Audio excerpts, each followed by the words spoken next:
calling people mental. I just hate that term. And when you call somebody mental, it shames them.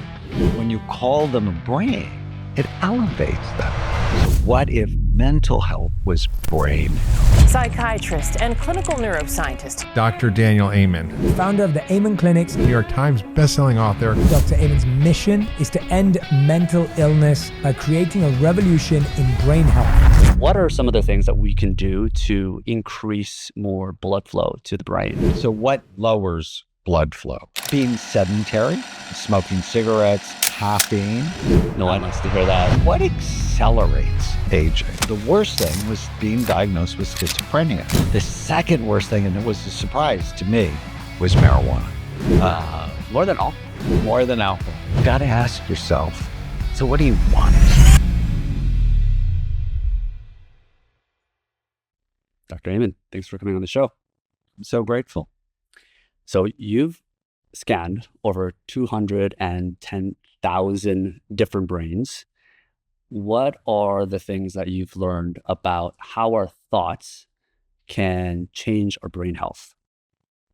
Actually did a study on Noelle Nelson. She was writing a book called The Power of Appreciation, and she wanted to see her brain on gratitude and appreciation. And so she sat in a meditative state and thought about all the things she appreciated about her life and was grateful for. And she had a really good looking brain. And Beforehand. I'm sorry? Before she started this gratitude exercise. During. And I said, well, I wonder what your brain is going to look like on anger, on frustration, on negativity. And she goes, oh, I don't want to do that because that'll make me feel bad. I'm like, come on, you got to suffer for your science. And so she came the next day and her dog was sick. And she focused on how her brain can often get away from her. Her dog was sick. She wouldn't be able to go to work. She'd end up being fired. She wouldn't have money to take care of her dog. Her dog would die, and then she'd end up homeless in Malibu, which is where she lived. Wow. And then we scanned her. So one scan on appreciation, the other one on fear. Dramatic difference in her brain. It dropped her left prefrontal cortex, focus, forethought, judgment, impulse control, dropped her left temporal lobe, irritability, and dropped her cerebellum in the back bottom part of the brain, which is involved in coordination, but also thought coordination, how quickly you can integrate new information. And I've repeated that with similar results. And what we found is if you're negative, it's really bad for your brain. Now, if you have a bad brain, it can produce negativity, but it goes both ways. If you're really negative, we do a study when people come to see us at Amen Clinics that looks at negativity versus positivity bias. So does your brain tend to go to what's wrong, or does it tend to go to what's right? And people whose brains tend to go to what's wrong have low activity in the front part of their brain. It's really interesting. And people go, oh, I'm negative because I'm a realist. And I'm just like, well, you're also going to die early. So I don't know how real that is. So I'm not a fan of pie in the sky positive thinking. I'm a fan of accurate thinking with a positive spin. What's the difference for you in your mind between that? Well, positive thinking is I can have the third beer tonight and it won't have a negative impact on my brain. Yeah. Accurate thinking is alcohol is not good for my brain. I'm going to stay away from it. Got it. So both, whether you have a negative mindset that can impact you negatively in terms of your brain, but same thing with positivity. I think you mentioned something around how depression can increase Alzheimer's by double for women and quadruple for men. Correct. So does that fall in the camp of, I guess, chronic negative thinking, and how much of a damage that can do when it comes to brain health? I think so. It's part of it. But, Alzheimer's disease starts in the brain decades before you have any symptoms of it. Mm-hmm. And if your brain tends to go to what's wrong chronically, you're also increasing cortisol, which is the stress hormone. And cortisol, we know, shrinks the hippocampus. And the hippocampus is one of the major memory structures in the brain. And every day it produces new stem cells. So it's one of the few places in the brain that every day it actually makes new brain cells. Cortisol shrinks them, as does marijuana. And so if you're depressed and you're stressed, the hormones you're producing are not going to help you. Got it.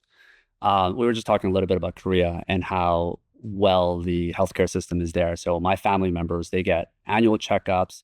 A lot of the cancer that they're seeing is preventative. But one of the things that their doctor is telling them is that kind of this last frontier of what they might potentially not be able to prevent is brain health. It's just not as well structured there.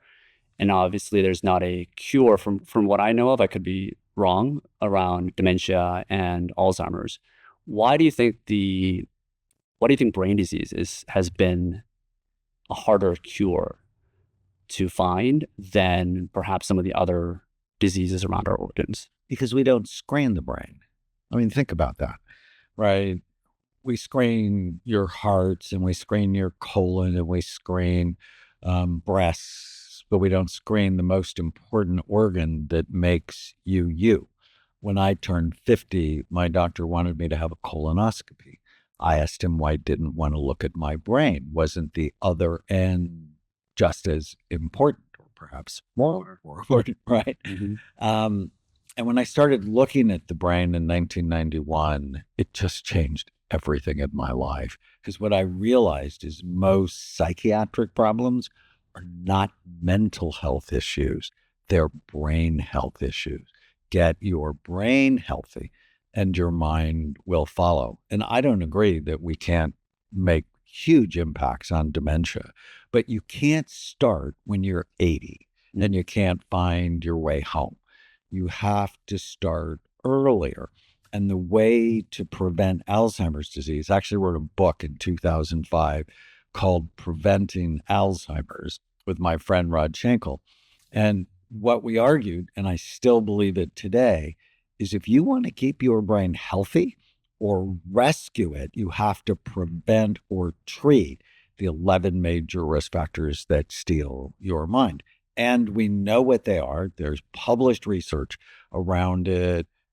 You just want to, if you have it in your family, you want to be on an Alzheimer's prevention program your whole life. Because what the imaging work teaches us is Alzheimer's starts in the brain decades before you have any symptoms. And when do you think treatment works? Like really, really early or late? Well, early, of course. And some people go, well, I don't want to know. And I just think that's so stupid. If you knew a train was going to hit you, wouldn't you at least want to try to get out of the way? Like I met somebody yesterday who had the double E4 gene. So the apolipoprotein E genes is one of the risk factors for Alzheimer's disease. There are E2 genes, E3 genes, and E4 genes. And people who have one of the E4 genes have a 2.5 time increased risk of getting Alzheimer's disease. Wow. People who have the double 4 have a 10-fold risk.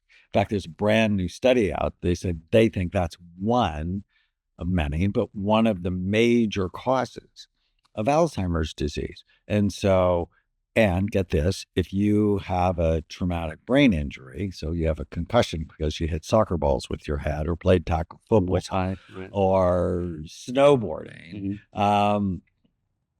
if you have one of the 4 genes and a head injury, that dramatically increases the risk of cognitive problem. So shouldn't we really be screening kids for this gene? And, you know, you get to play football and you get to play table tennis.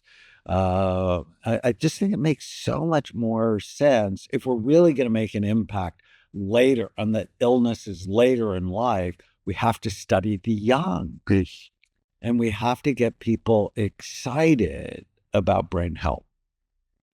And if it's not mental health, it's brain health.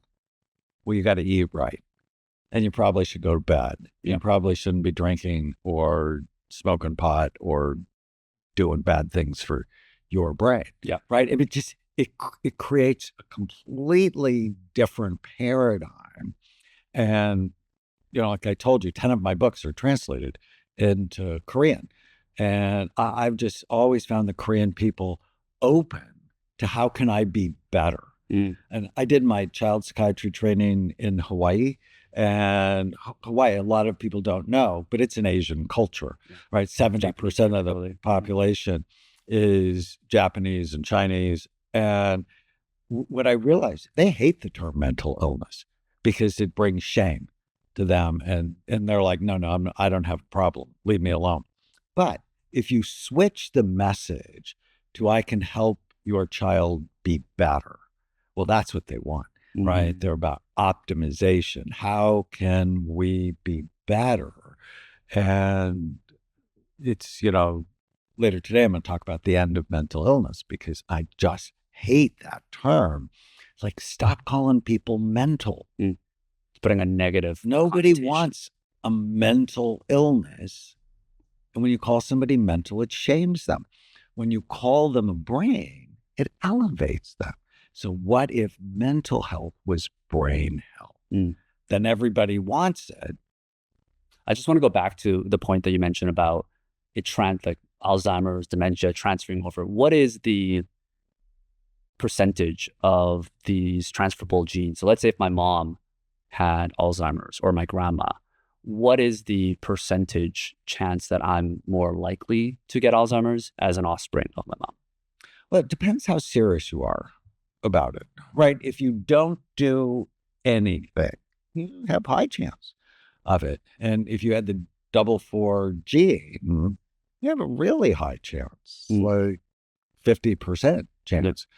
Means you have a 50% chance you won't get it too. Right.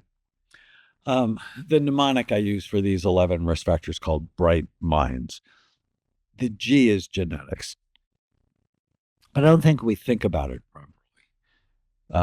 It's like, oh, I'm overweight because I have genes that say I'm overweight. I have genes that say I should be overweight. And my dad used to hate when I said this. I have fat people in my right? Come from a family of fat people. Yeah. You're not shy about telling people to lose weight. That's for sure. No. But I'm not overweight. Why? Because I know it's a risk factor. And so every day I'm on an obesity prevention program. I adopted my 2 nieces because both their parents were drug addicts and terrible parents. And so we ended up adopting them. And I tell them repeatedly, you have addiction in your genes. If you never use, you're never going to have a problem. But if you use, you're going to have a big problem. If you have dementia in your family, like you should be on an Alzheimer's prevention program every day of your life. And you're like, oh, but that's 40 years from now. It's like, you want to be a long-term thinker, right? Yeah. I always say, when it comes to food, I want to love food that I love that loves me back. And so I only want to develop habits in my life that I love that serve me rather than hurt me. Yeah, I find in general, humans are fairly short-term thinkers. I think that's just from evolution. We're trying to survive the next day or the next week. And with the brain particularly, it's different than other organs that we find. So if I had some gut issues last year, and I would have skin issues because of that, or I would have stomach aches. There was kind of an immediate effect that I felt from my gut health, or if I have chest problems, I'll feel it. Whereas the brain, it's not something, especially if you don't get a scan, you don't really see it. You don't really feel the effects of a bad brain because you might get brain fog or something like that. Or it might be too late by the time you actually have some issues. So it seems like there's a bit of a lack of incentive for most people to get their brain scanned. But it's interesting that you mentioned that that's really the main thing, is that people just are not checking the SPECT scans or getting an MRI beforehand. What's the main obstacle? Is it pricing? No, it's mindset, so right? I mean, you can spend $20,000 and go on vacation easily, or you can send a child to college and you spend $20,000 to $80,000 to do that, or you buy a car for $40,000 to get a whole evaluation at Amen Clinic's about $5,000. It's mindset. It's people don't love and care about their brain. And so they don't know how important it is to see it. Once you see it, you fall in love with it if you're smart. And then if it's great, you celebrate. And if it's not great, we rehabilitate it. And that's sort of the big exciting news of my life. And that book, Change Your Brain, Change Your Life, is you're not stuck with the brain you have. You can make it better. I can prove it. But if you don't look, you don't know. Yeah. Talk about the NFL study that you did where 80% of the players saw an improvement as they started to. So I loved football growing up, played in high school, loved it, was like crazy Los Angeles Ram fan when I was growing up. And when I started looking at the brain, I had this sinking feeling that, because I would see high school players or college players and then NFL players, and they had terrible looking brains. And then if you think your brain is soft about the consistency of soft butter, people don't know that. They think it's firm, fixed, and rubbery, which is what happens when you put it in formaldehyde. But in a human skull, it's soft about the consistency of soft butter, housed in a really hard skull with sharp bony ridges. And then you look at these huge people that are whacking each other and you go, oh, but they have helmets. But the helmets prevent skull fractures. They do not prevent brain damage. And so Anthony Davis, who's the Hall of Fame running back from USC, who also played in the NFL for 8 years, came to see me because at 54, he had temper problems, he had memory problems, and he had periods of confusion. And he talked to someone at USC who said, you should see Dr. Amen. And his brain at 54 looked like it was 94. Wow. And clearly in a repetitive, chronic traumatic pattern. And I put him on Brain and Body Power Max. It's my formula that I developed for my NFL players. Great multiple vitamin, high dose, high quality fish oil, and a brain boost that works in 6 ways.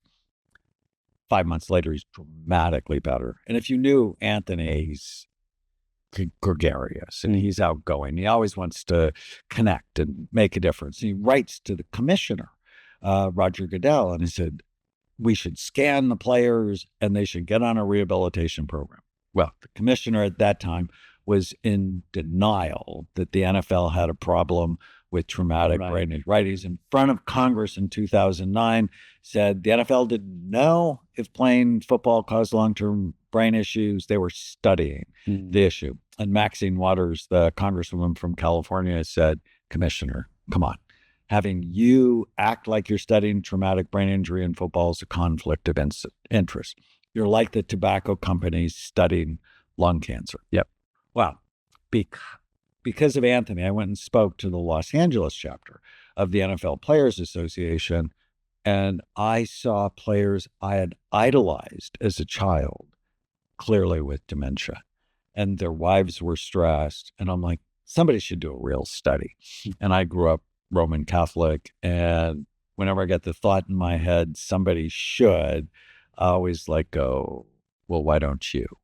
And so we did the first and largest study on active and retired NFL players, 400 players, cool players like Terry Bradshaw and Eric Dickerson and Dick Butkus. We have Hall of Fame players, high levels of damage. Own it. Stop lying about it. Yeah. And what I've learned as a psychiatrist is if you don't admit you have a problem, you can't do anything to solve the problem.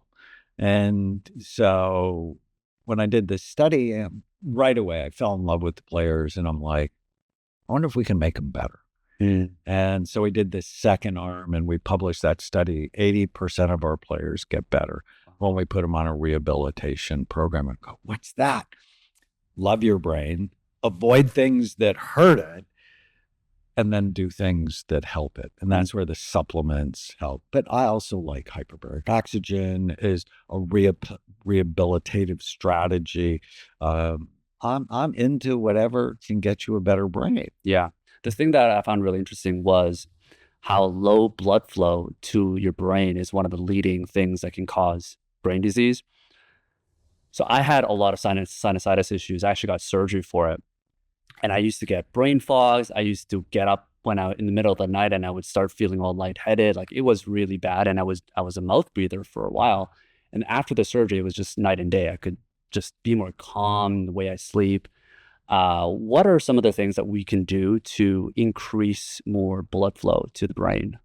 So the B in Bright Minds is blood flow. And so what lowers blood flow? Alcohol, marijuana. Marijuana as well. Is that? Yeah, I published a study on 1,000 marijuana users. Every area of their brain is lower compared to a healthy group. And then I published, I think it's the world's largest imaging study on 62,454 scans on how the brain ages. Like little kids have really busy brains, old people not so much. And then we looked at, well, what accelerates aging? And the worst thing was being diagnosed with schizophrenia. Your brain was significantly older than you were. The second worst thing, and it was a surprise to me, was marijuana. More than alcohol? More than alcohol. More than smoking, although alcohol and smoking did not make your brain look younger, for sure. Yeah. Being sedentary lowers blood flow to the brain. Smoking cigarettes, caffeine. No one likes to hear that. I'm not a huge fan. Don't tell Dave that. Of caffeine. Well, I have, and he just blows me off. We agree on almost everything. Yeah. Now, for caffeine, in terms of the caffeine itself, so is it the actual chemicals that are doing this, or is it the lack of sleep or the quality of sleep that most people don't get because they're drinking caffeine too late? That's a great question. And people drink caffeine, well, one, it's addictive, and two, it blocks adenosine. Adenosine is the chemical that builds up and goes, go to sleep. But you're blocking it. You're blocking its effect, but it's still building up. So you're always in this sleep debt state if you're using much caffeine. And so the reason I became not a fan of it is it constricts blood flow to the brain. And anything that constricts blood flow to an organ prematurely ages the organ. Now, if you have 100 or maybe even 200 milligrams of caffeine a day, it's not the biggest deal in the world. Is that like a cup per day? But the Starbucks venti is 330 milligrams. That is an addiction dose. So their ventis, they're a tall one. If you have the little one, it's probably fine. And then it's the crap you put in the coffee to make it tolerable, right? I mean, yes, there are people that can drink it black. I have no idea how they can do that. But I'll teach you. Why? It's just interesting. We get addicted to things that taste bad, right? Like the first time you drink alcohol, it's not a good. It's terrible, right? It's poison. It's meant to be poison. Anyways, the other thing with blood flow is erectile dysfunction. It's like, why are there commercials all the time for ED drugs? Because we're sick as a society. 40% of 40-year-olds have erectile dysfunction.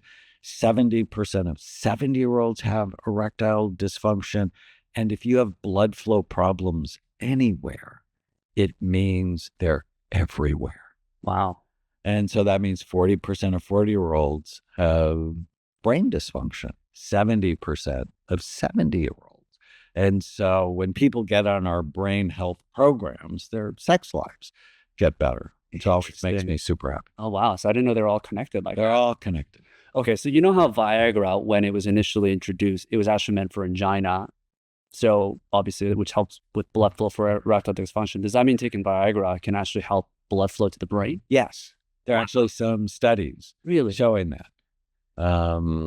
Now, there are other things you can do, like beets and ginkgo and cayenne pepper, and I'm not sure you want to walk around with an erection. Yeah, not at 31. No, I'm good. Thank you. So what are the things? What are the things? Let's talk about the love part and the things that can actually help. You mentioned marijuana, which was surprising for me that it's so bad, even worse than alcohol. So what are the foods and supplements that can actually increase the blood flow to our brains? So for each of the risk factors, you want to know, okay, what causes it? What puts me at risk for it? And what can I do about it? And the first thing you can do is exercise. Walk like you're late, 45 minutes, 4 times a week. That's so helpful. It has antidepressant qualities to it. Coordination exercises like table tennis, because it activates your cerebellum, which then turns on blood flow to the rest of your brain. So coordination exercises, I'm a huge fan. Foods like beets, cayenne pepper, cinnamon, oregano, rosemary have all research showing that it increases blood flow. My favorite supplement for blood flow is ginkgo. That was the first one. And I noticed it early on in my imaging work. The prettiest brains I ever saw, because SPECT is a blood flow study, take ginkgo. And so I put it in our products because I think it's just so important. What are foods that have ginkgo if someone doesn't want to just take supplements? It's from a tree, so I don't think there are any. So you have to supplement it. Yeah, okay. You have to supplement. Okay, got it. What about omega-3? Huge fan. And I did a study for 50 consecutive patients that came to the clinic that were not on fish oil. We measured their omega-3 index.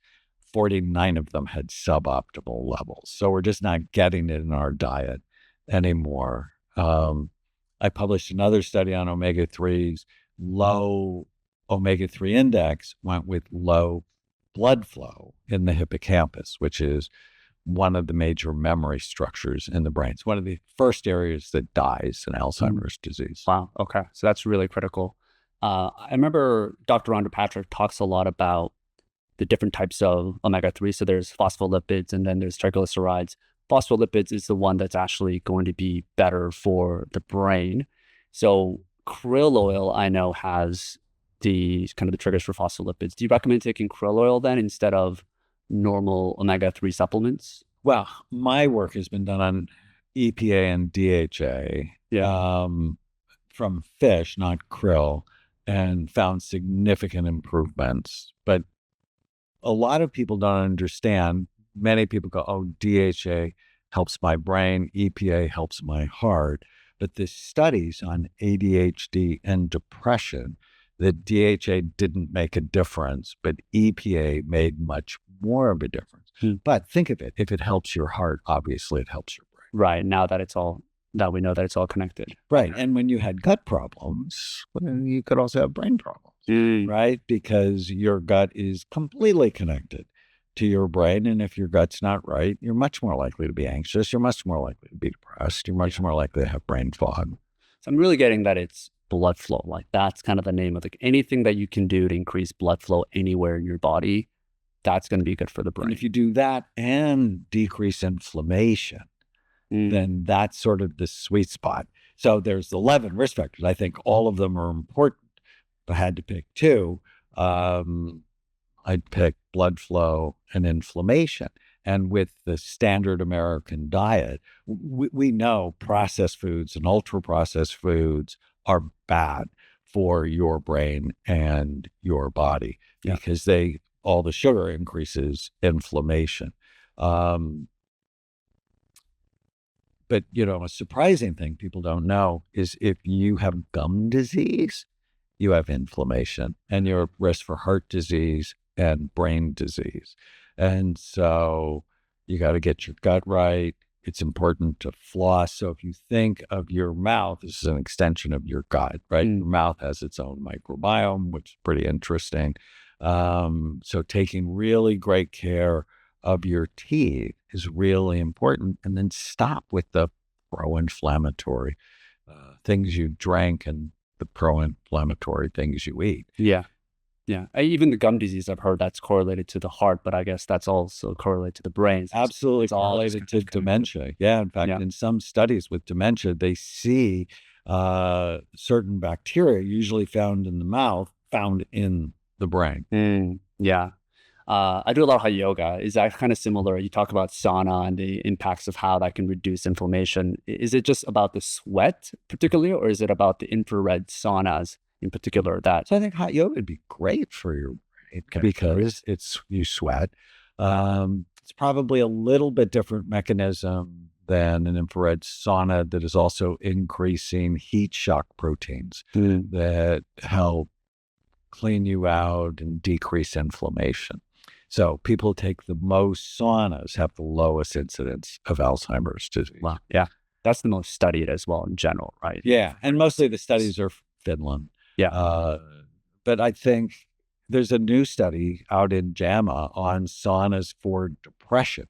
They found that one sauna bath significantly improved mood. Wow. And maybe it's because it's so hot in here, I have to get out. And then you feel better when you're yeah, you're just relieved to be out, right? As a brain doctor, I'm curious to know, what are the setups you have in your daily life? Like, do you have a sauna at home as well? What are the supplements that you take? Like, I just want to get inside of your brain and your daily habits that we can share with people that you're doing. So I do intermittent fasting pretty much every day. So stop eating at 6 and don't eat again until 10 or 11 the next morning.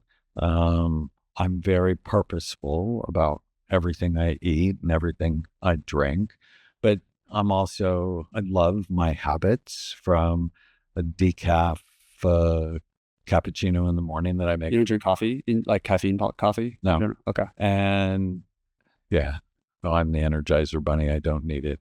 And I make brain healthy hot chocolate every night. Very purposeful about the number of calories I put in my body, just because my risk for obesity. I generally do meetings while I'm walking.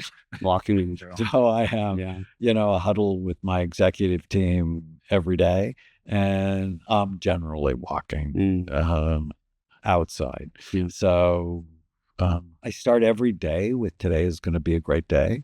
I mean, I'm purposeful. I'm pushing my brain to be positive.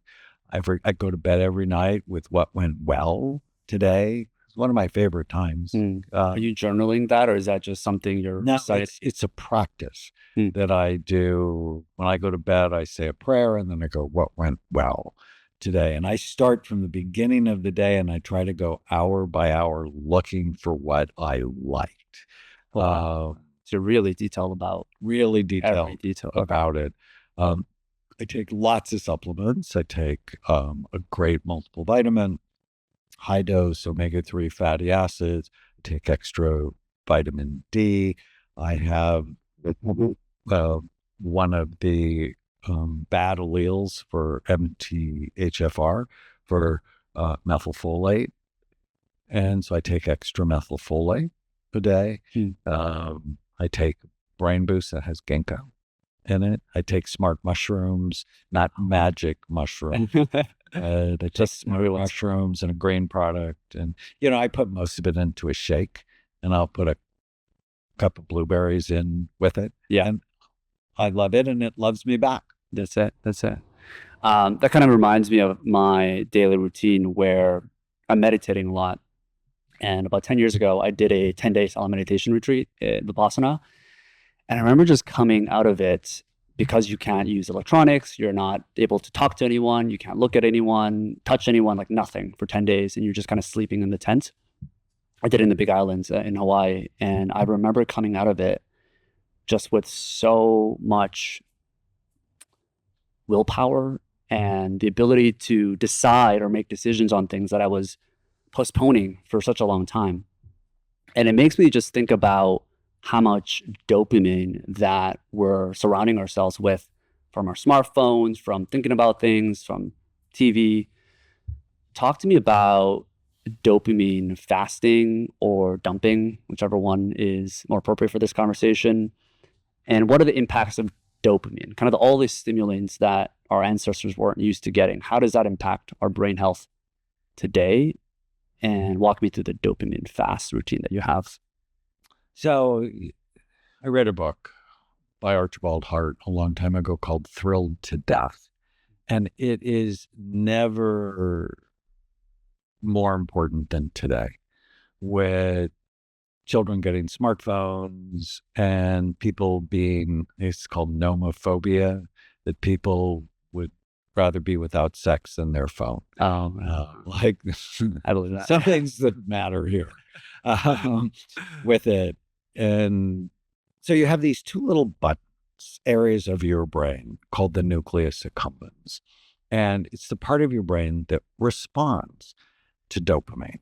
And dopamine is produced lower in the brain. It's an area called the VTA and the substantia nigra. And it goes and it hits the substantia nigra. But if it hits it too often or too much, it begins to decrease the sensitivity. And it takes more and more to feel anything at all.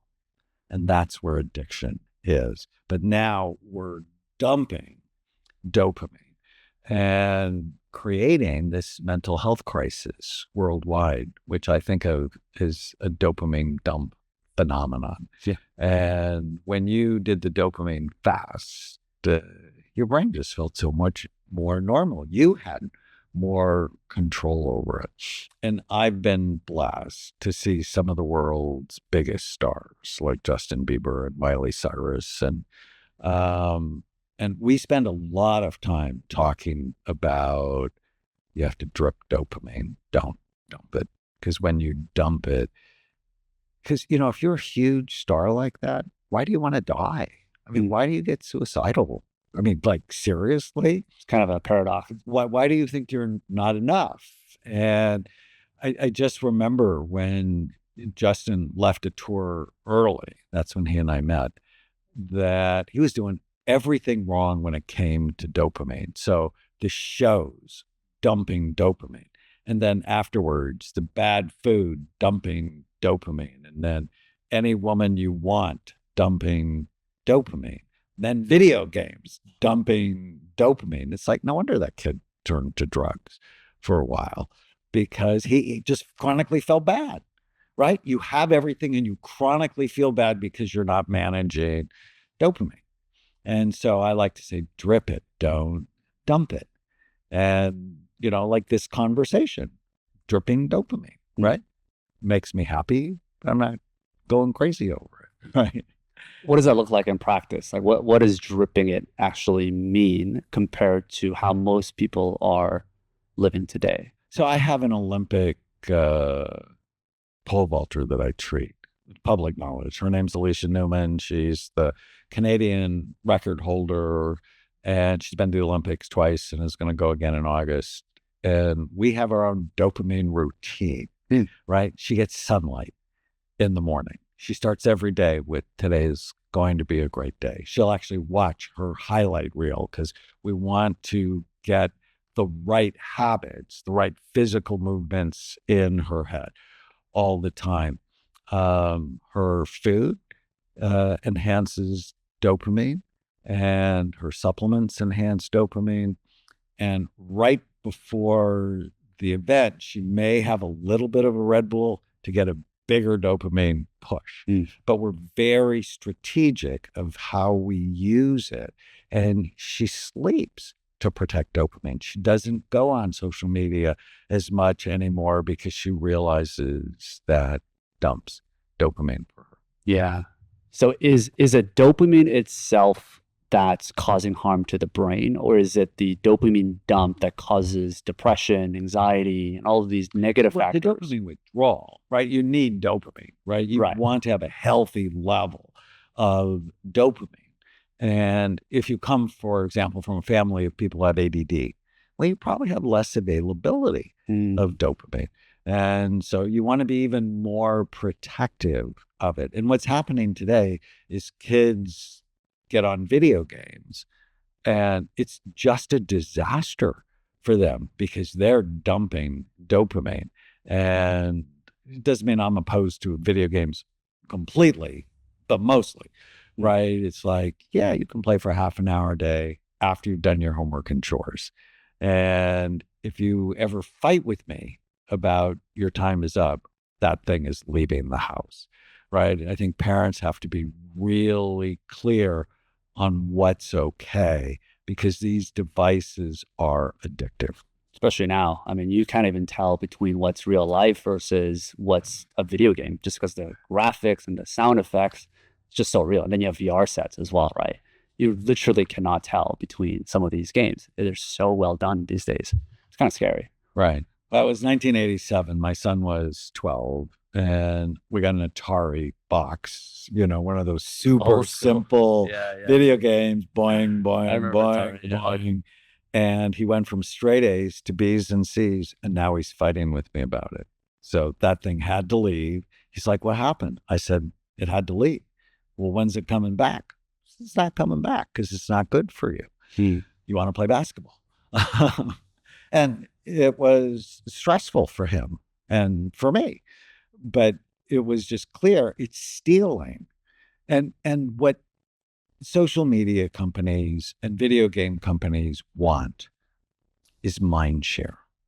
They want as much of your mind as they can get. And we should, as parents, we should not be okay with that. Yeah. We're fighting an uphill battle, right? With all the oh, no question. And in my book, The End of Mental Illness, I imagine if I was an evil ruler and I wanted to create mental illness, well, what would I do? Well, I'd create American society with easy access to bad food, to video games, to social media, where you can be shamed at a moment's notice, right? And you could actually be shamed by people who aren't real, right? That they're bots, that if you actually go to the people who shamed you, they have no posts and no following. So they're made up by evil people who know if there's negativity, you're more likely to engage more, which is sort of like the news. Yeah, it is very scary. I had this conversation with my brother. So I have a 4-year-old niece and a 1-year-old niece now, and it's a little bit early, but the conversation is around when they should get phones, especially with the rise of ADHD. I don't know if you have stats around how fast that's rising. All I know is that we have like an attention span of a goldfish basically these days. It's pretty scary. And the conversation is around when they should have phones because of how advanced. I mean, my first phone was a flip phone. Even though that was dripping dopamine and everything, it's nowhere near having TikTok or Facebook, all these 5-second attention spans. When is the right time? Like if you were to advise parents, when is the right time to have phones for making sure that children don't or minimize their chances of having ADHD? If that you think is the main cause. Well, I think it's one of the causes. I think the bad food's another cause. The toxic products we put on their bodies, another cause. I think 14, 15, and not before. Yeah. And their brain's still wildly developing at 14 or 15, and probably no social media before 16. And people go, but all their friends are doing it. And their friends are killing themselves. We have this unbelievable rise in suicide that is just horrifying. It's like, but they're friends. It's like, so what? That's why I'm sort of a fan of homeschool, because who do you want to have the biggest influence on your children? Who do I want to be? I want to be the biggest influence on my kids because I love them and it's my job to supervise them. And if you don't have a good relationship with your child, you've lost influence by the time they're 11 or 12. Can ADHD be cured? Well, it depends. If ADD or ADHD is caused by the environment and not your genes, then yes, I think it can be cured by changing the environment. If you see ADD people going back 3 or 4 generations, one of my doctors who has ADHD says his family is constitutionally incorrigible. And they could go back like 4 generations to prisons and all sorts of bad things. He probably needs to have that treated for the rest of his life, not necessarily with medicine, right? And there are things you can do that make ADHD worse, like let them watch all the TV they want, play all the video games they want, eat all the processed foods they want. It's going to accelerate their risk. And they're natural ways from neurofeedback. One of my doctor uses a neurofeedback device called Mendy and finds it's easy to use and incredibly helpful. What about hypnosis? What about hypnosis? Huge fan of hypnosis. I've never seen it really work for ADHD. Okay. It's really good for anxiety, for habits, for peak performance. Yeah, I'm a huge fan. Are you able to share like how we can self-hypnotize ourselves? Is that something that you also? Oh yeah, I write about it. It's in many of my books, especially in how to manage anxiety. So it's not hard. You just have to have you have to work to develop your imagination. And so it starts by focus on a spot a little bit above your eye level, count to 20, and just suggest your eyes are going to get really heavy, your eyelids are going to get really heavy. And then after I do that, or you do that, in fact, I remember I love hypnotizing people. But when I got on the cardiology unit, when I was an intern, I couldn't sleep because people were dying. And I'm like, you have to go to sleep. Yeah. And I'd been hypnotizing my patients to sleep. And so I'm like, oh, I should do that to myself. Put myself out in like 2 minutes. Focus on a spot on the wall, above your eye level, count to 20, your eyes get heavy, slow, deep breaths, mostly with your belly. So we'll do 3 big breaths, take a big breath in, take twice as long to breathe out. And then I have them do this simple procedure where they roll their eyeballs up, eyes closed, roll your eyeballs up as hard as they'll go, tenses the muscles around your eyes, let them come back down. Your eyeballs feel really relaxed. And then just imagine that relaxation spreading from the top of your head all the way down to the bottom of your feet. And then imagine yourself on a long white marble staircase, walk down, just let yourself go deeper and deeper to your unconscious mind. Get off the staircase, find yourself in a beautiful park, imagine it with all of your senses. And that's where the work begins, whether it's decreasing pain or getting rid of anger, which is the cause of so much trouble. Yeah. Repressed rage. I think 50% of our audience just fell asleep. So that's useful though. The final topic that I have is around loneliness. So we talked about social media and how suicide is a big factor to that. Seems like the younger generations these days, surprisingly, despite how connected we are actually feeling more lonely than ever. And first of all, I guess, talk to me a little bit about how that impacts the brain health and what are some of the things that we can do in this kind of lonely epidemic to make sure we feel more connected? It's a risk factor for dementia. So in Bright Minds, R is retirement and aging. Well, under that risk factor, being lonely, it increases your risk of depression, increases your risk of cognitive problems. And so find ways to connect in person. And you're like, oh, but I'm connected to this person in the United Kingdom. And, we game all the time. And you actually have no idea how old that person is, what's really going on. It's not a real relationship. Virtual relationships are not real. And when you're in a real relationship, you have to use all of your senses as opposed when you're just in a visual and auditory relationship, which is what virtual relationships are. Yeah. And so whether it's church or volunteering, they did a study in Baltimore, one of the longevity studies where one group, they scanned the whole group. One part of the group, they just did their normal habits. The other group, they did their normal habits. Plus, for an hour to a week, they volunteered. The people who volunteered grew their hippocampus over the next year. people who did their normal stuff, the hippocampus shrank.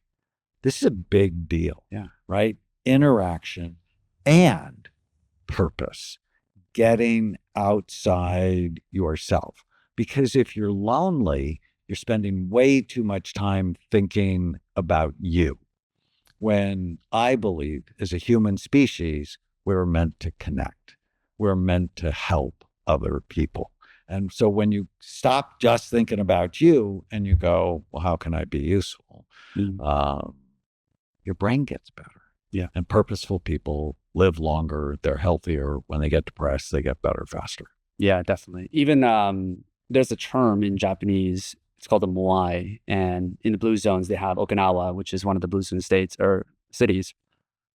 And that seems to be such a high priority for them, despite retirement and all of that stuff. And I was having this conversation with my mom, is she doesn't know what she wants to do after she retires. And it's a little bit scary for me because her whole life she saw work as purpose. And now that she doesn't need the money, she doesn't want to work after 65. But the danger of that is, where does she find her ikigai? Where does she find her purpose afterwards? What is your advice for people that are in that state where maybe they're not keep working, or develop a new passion, a new purpose, where it's not just about you. Yeah. I mean, unfortunately, people go, I've done all that. Now it's about me. And I'm like, oh no, early death when it's all about me. I would look, how do I serve? How, when you're doing the interview, you are serving the people who follow you. And I think it's just so critical to be outside of me. Yeah, the other thing is she spends so much time being around others and this is a case for a lot of people, is they don't really know how to be alone with their thoughts and just to be alone in general, because I'm alone, but I never felt lonely traveling a lot solo. And I just wonder if that is a distinction of people are going to be like alone for a lot of their lives, whether it's their partner dies later on or whether you're just living alone, traveling.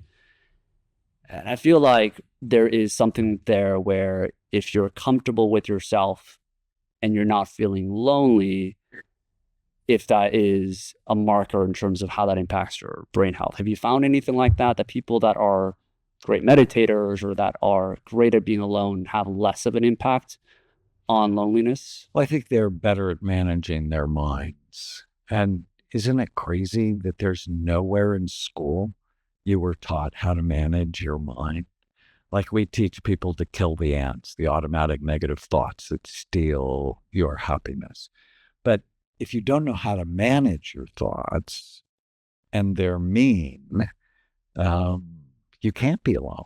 Otherwise, you get really depressed and you want to check out life.